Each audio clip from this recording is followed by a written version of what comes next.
Gwyneth Paltrow is the subject of a shocking new biography from New York Times bestseller and journalist Amy Odell. We have some of the biggest reveals.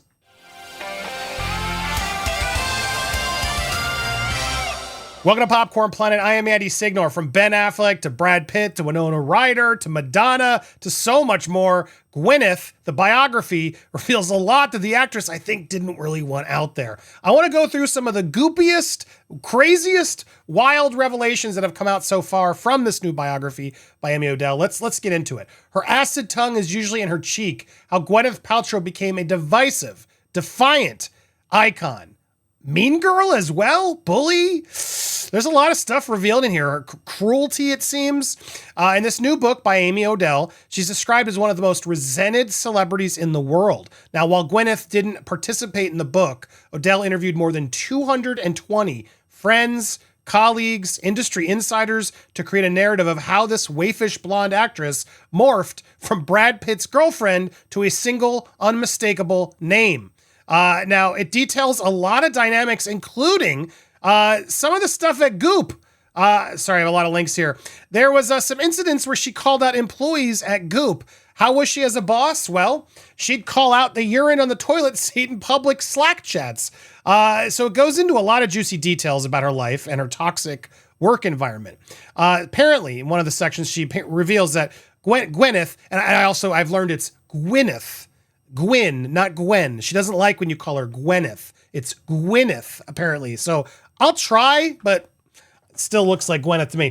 Gwyneth apparently once found pee on a toilet seat at the office. It was then addressed in a public Slack chat at the office. Someone tinkled, she allegedly wrote to employees, "Make sure to clean up after yourselves. I'd appreciate it." Interesting. It also says that she would be cold to her employees as well. Those who worked up the nerve to go into her office allegedly experienced impatience, attitude, Odell claimed. If an employee replied to one of her emails with thanks or on it, she'd tell them not to send those emails because they were a waste of time.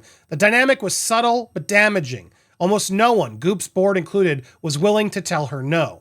I mean, she's a pretty big star, not surprised. And sometimes it is a waste of time. Although I like sometimes, a receipt that I got the message.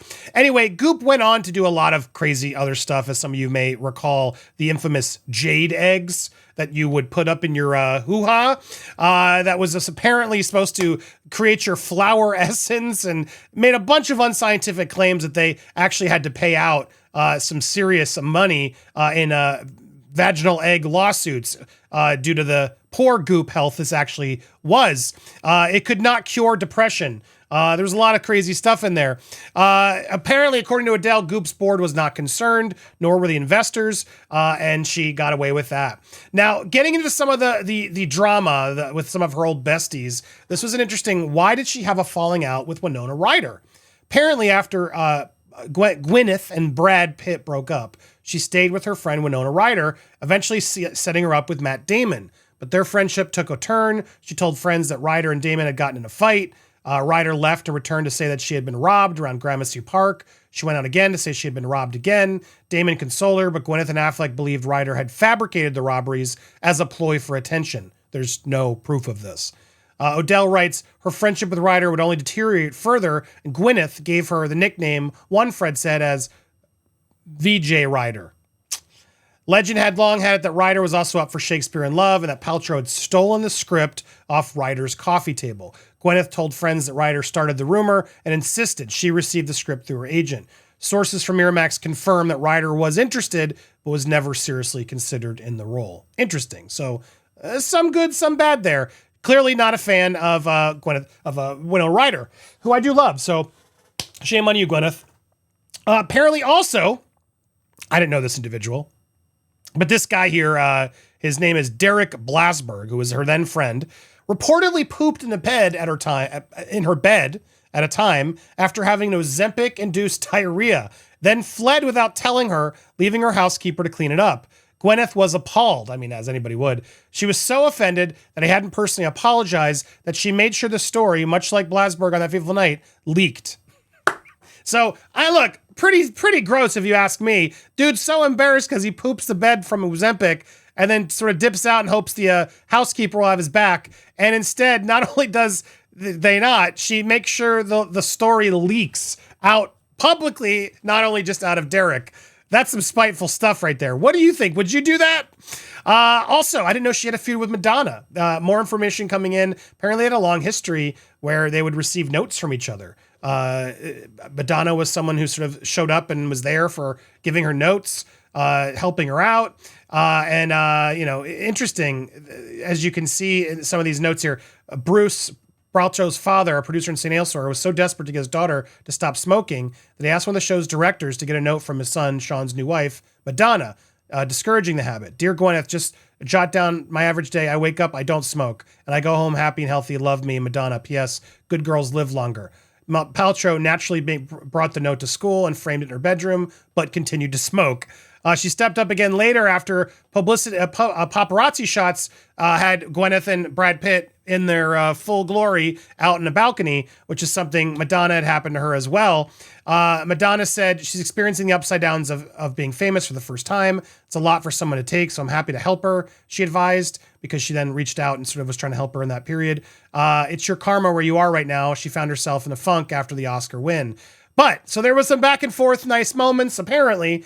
But then apparently, according to this book, Madonna showed up at one vacation spot where Gwyneth and Chris Martin were, and only Madonna would have known, and just sort of showed up unannounced and then asked her to join a big group dinner. At that point, during the dinner, Madonna was so angry at her daughter Lourdes that Gwyneth and Martin were disgusted by the behavior. I can't be around this woman anymore. She's awful. Gwyneth agreed, and Madonna was toxic and ended the friendship right there. So there you go. Interesting, weird little stuff. Now, getting into more of the juicy stuff, Brad Pitt and Ben Affleck. Let's get into that stuff. Brad Pitt, apparently she was quite sad. A gossipy reporter asked her how she felt about Brad Pitt, marrying Jennifer Aniston. Are you really asking me this question? She replied, her eyes now daggers. I can't comment on this kind of thing. In reality, Gwyneth confided to her friends that she'd felt sad when she learned they were getting married. She was also fond of telling them that Brad has terrible taste in women. Well, he was with you. Let's see here. Paltrow couldn't hide her hurt over Pitt's marriage to Friend star. She threw another jab at him during a business meeting. At one dinner, the two were talking about Brad Pitt. According to someone familiar with the discussion, Gwyneth allegedly told her he's dumber than a sack of shit. So there you go. Well, he definitely helped you a lot. It's kind of mean to call her that. I mean, she didn't do it publicly, but do you believe this? Do you think Brad Pitt is dumber than a sack of doo-doos? Now, Ben Affleck, apparently they were very good in the sack. They were also reportedly gotten caught doing it on the Shakespeare in Love set, is what happened during that relationship in the 90s. They were doing it hot and heavy, openly affectionate and occasionally indiscreet. One day, a crew member went to fetch Gwyneth from her dressing room. The door was ajar and the runner knocked and entered without waiting for a response. He saw Gwyneth in an intimate moment with Ben, who heard the runner say, "Not now." Affleck also starred in the film. So Ben was not a good guy, a friend told Odell, adding that Ben Affleck was a great partner, was always a good girlfriend to her. Sorry, Ben was not a good guy. Affleck may have cheated on her and was not a good boyfriend, but he wasn't a great partner. He was always a good girlfriend to her boyfriends. He's his own worst enemy. He just has so many demons. This was a long time ago, clearly. And after they broke up, I love men, even though they're lying, cheating scumbags, apparently. She's drawn to that and the physical chemistry. So there you go. Apparently also, this was the biggest reveal. She candidly shared details of her life with Ben to her makeup artist. She spoke openly about how much she enjoyed their, doing it.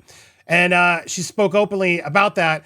And she told him that at one time after lunch, she loved when Affleck teabagged her. If you don't know what that is, you can go Google it. But I would warn you, it's explicit. It's explicit.